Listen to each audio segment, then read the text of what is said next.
Assalamualaikum Pak Ilham. Bagaimana kabarnya? Waalaikumsalam Bu Dede. Alhamdulillah baik Bu. Bu Dede sendiri bagaimana kabarnya? Alhamdulillah baik juga Pak.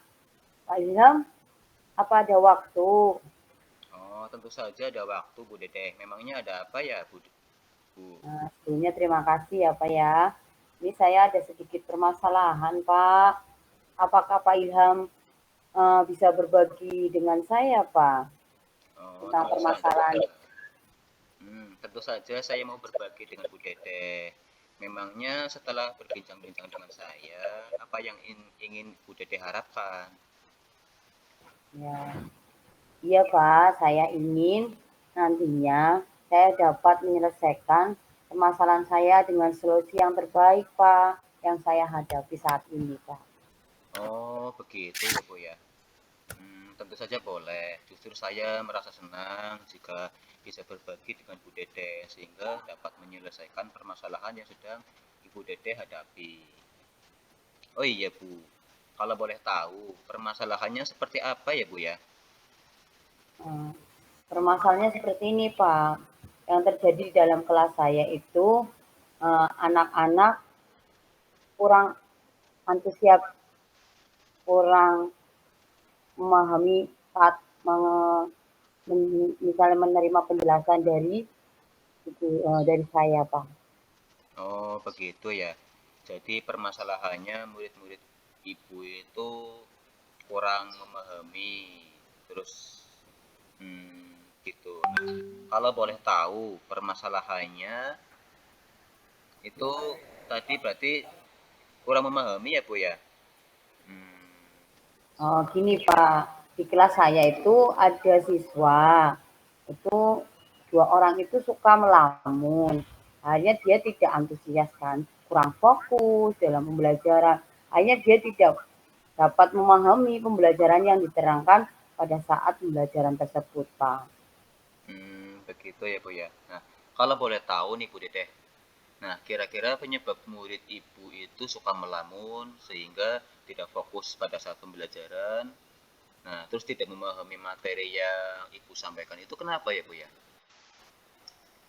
Ya, mungkin faktornya banyak yang menyebabkan anak-anak tersebut kurang fokus ya, karena sering melamun, mungkin ada permasalahan dari dalam dirinya atau karena tidak fokusnya juga dan juga ya mungkin tidak memahaminya dalam pembelajaran tersebut, Pak.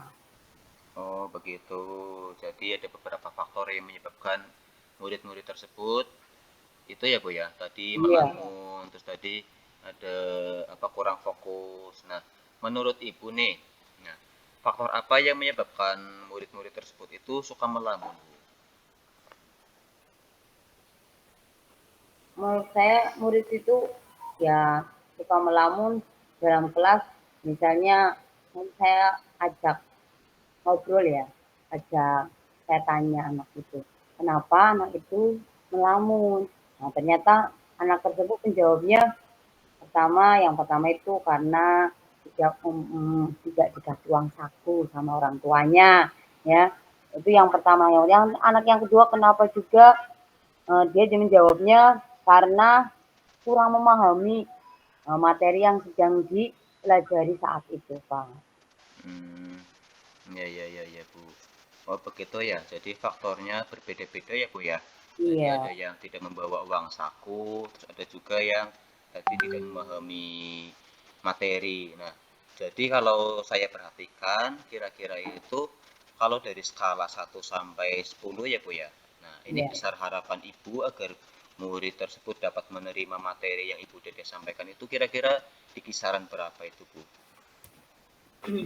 Ya, kalau menurut saya itu supaya harapan saya ya antara skala 1 sampai 10 itu di skala 9, Pak. Nah, di mana anak-anak dalam kelas itu tidak melamun lagi dan juga anak-anak antusias dalam memahami atau mengikuti pembelajaran, aktif juga, interaktif dan juga fokus serta memahami semua yang disampaikan oleh Bu Guru dan juga dapat menjawab pertanyaan-pertanyaan yang diajukan. iya Bu, paling tidak mereka bisa apa ya, bisa antusias dalam Iya, menghadapi betul Pak. pembelajaran ya Bu ya, mengikuti pembelajaran Iya. ya Bu ya. Baik Ibu. Nah, setelah tadi mengetahui permasalahan ini nih penyebabnya, nah kira-kira langkah apa yang akan Ibu Dedeh lakukan untuk mengatasinya? Ya Pak, sudah saya eh, terpikirkan dalam benak saya itu saya akan melakukan beberapa hal yang perlu saya lakukan. Yang pertama yaitu mengatasi anak yang melamun, ya. Bahwa anak yang melamun itu kan pertama tidak membawa uang saku. Jadi nanti saya akan memberi pemahaman bahwa ke sekolah tidak harus membawa uang saku. Jadi bisa membawa bekal dari rumah yang ada di rumah. Bisa berupa jajan ringan atau makanan berat. Itu yang anak yang tidak membawa uang saku. Anak yang tadi karena belum memahami atau kurang fokus dalam pembelajaran, saya akan memberikan pemahaman yang lebih, penjelasan yang lebih terhadap materi yang tadi kurang paham tersebut, sampai anak tersebut menjadi bisa. Jadi saya tetap selalu membimbingnya dan menuntunnya seperti tugas orang pendidik pada uh, menurut KHD begitu Pak. Oh, baik Bu. Itu Bu Dedeh rencananya sangat bagus sekali itu menurut saya. Jadi di mana tadi Bu Dedeh menjelaskan pada anak bahwa menasehati anak yang tadi tidak membawa uang saku itu dijelaskan. Berarti tidak harus membawa uang saku ya Bu ya, tetapi bisa Iya, diganti dengan membawa bekal ya Bu ya. Nah, terus tadi Bu Dede juga mengatakan murid yang kurang memahami itu akan Bu Dede bimbing sesuai dengan ajaran KHD. Nah, itu kalau menurut saya itu sudah bagus sekali karena kita kan tadi sedang belajar CGP, sudah memahami filosofis KHD itu. Nah, menurut Ibu nih, nah kira-kira bimbingan seperti apa yang akan Ibu berikan? oh iya Pak ya. Bimbingan yang saya akan berikan itu berupa penjelasan lebih detail terhadap anak yang kurang atas pemahaman dalam materi, ya, dan juga memberikan berbagai bentuk soal yang berbeda-beda, yang supaya anak dapat memahaminya. Seperti itu, Pak. Ya begitu. Hmm, ya. Jadi ibu nanti akan membimbing secara terus-menerus ya Bu ya, anak tersebut ya. Iya, Pak. Saya akan membimbing sampai anak tersebut menjadi bisa, Pak. Jadi tadinya yang belum bisa menjadi bisa, Pak. Iya itu. Nah, kira-kira kapan Ibu akan melaksanakan bimbingan tersebut? Oh, tentunya Pak, pada jam-jam yang tidak mengganggu teman-teman yang lain. Biasanya saya akan menerapkan pada jam istirahat. Ya, anak-anak kan tadi anak yang tidak uang saku, yang bermasalah uang saku berarti pada jam istirahat atau tidak memahami juga jam istirahat. Jadi anak-anak saya jelaskan kembali ataupun kalau misalnya itu ada waktu jam pulang pulang sekolah. Jadi saat pulang sekolah, anak yang lain sudah mau pulang, ya anak yang tersebut tadi itu eh, saya kasih penjelasan bimbingan lagi supaya nanti menjadi bisa Pak. Nah, itu juga sangat bagus Bu kalau seperti itu. Jadi nanti Ibu bisa apa? Memberikan penjelasan lebih lanjut kepada anak yang tadi kurang paham di sela-sela waktu ya Bu ya. Seperti di apa? Jam pelajaran ya apa? Ketika jam istirahat, kemudian pada saat pulang sekolah seperti itu. Itu bagus sekali. Nah, kemudian Ibu, nah komitmen apa yang Ibu rencanakan terhadap penyelesaian masalah ini? Yang akan Ibu terapkan nanti itu seperti apa? Tentunya Pak, saya itu akan melakukan komitmen secara terus-menerus ya dan konsisten sampai anak tersebut melihat ada perubahan baik yang terjadi dalam diri murid-murid tersebut. Tetapi tetap yang lain tetap diperhatikan, tapi yang tadi masalah anak tersebut tetap saya bimbing secara terus-menerus sampai anak tersebut menjadi bisa Pak. Nah, iya itu solusi yang cukup bagus ya Bu ya.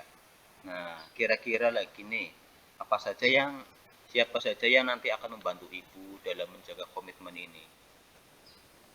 Yang dapat membantu saya dalam menjaga komitmen ini tentunya karena ini harus kita punya atasan. Yang pertama itu kepala sekolah ya, lalu kita kolaborasi atau kita kerjasama atau kita sampaikan permasalahan ini.